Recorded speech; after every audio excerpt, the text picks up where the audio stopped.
Hello guys, let's start today with another problem which is known as ugly number. So what is ugly number defined as? An ugly number is a positive integer which does not have a prime factor other than 2, 3 and 5. That means it is divisible by 2, 3 and 5 prime factors only. Then it is known as ugly number, otherwise it is not an ugly number. And we have to return true and false. So what could be the logic? Just like our previous question, fizz and buzz, we can use if else if ladders, right?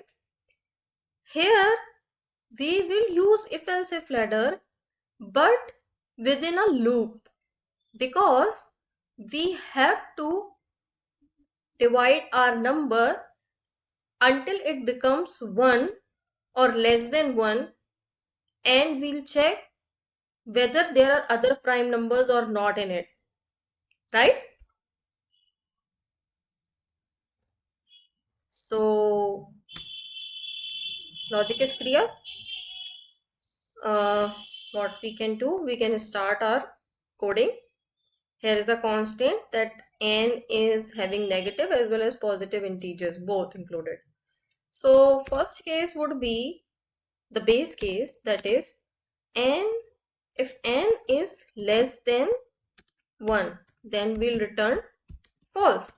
As if it is less than 1, it doesn't support this thing, right?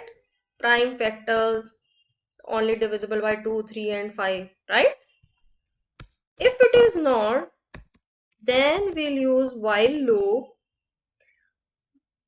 and we put a condition that while n is greater than 1, until and unless n is greater than 1, we'll start our if else if ladder, that if n mod 2 is equals to 0, right, then we'll divide n by 2. Else if n mod 3 is equals to 0, then we'll divide n by 3. Else if n mod 5 is equals to 0, then we'll divide n by 5. Correct? Else we'll break our while loop. At last we'll check if n is equals to 1. That means only these prime factors were divisible by the number. Hence we'll return true. Otherwise we'll return false. There is no need to use else here, right? So what we have done for our base case, as n contains negative numbers as well in the constant, we have used our base case as if n is less than 1, then we are returning false, as it won't satisfy the prime factors only containing 2, 3 and 5 divisible by the number. Otherwise we'll move to our logic just like fizzbuzz code, that while n is greater than 1, we'll put the condition for whether n is divisible by wholly divisible by 2 or wholly divisible by 3 or wholly divisible by 5. Otherwise we'll break. And at last, if n is equals to 1, then we'll return true, otherwise false.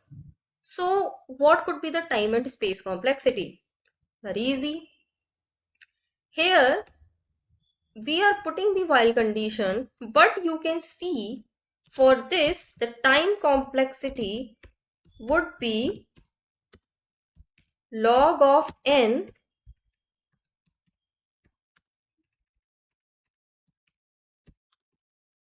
with base 2. Here it would be log of n with base 3. Here it would be log of n with base 5. So in total, the time complexity is log of n. What about the space complexity? there is no uh, other space we are using, so it would be constant. We go of 1. Correct? So our time complexity is log of n and our space complexity is constant. That's it. Signing off. Bye bye.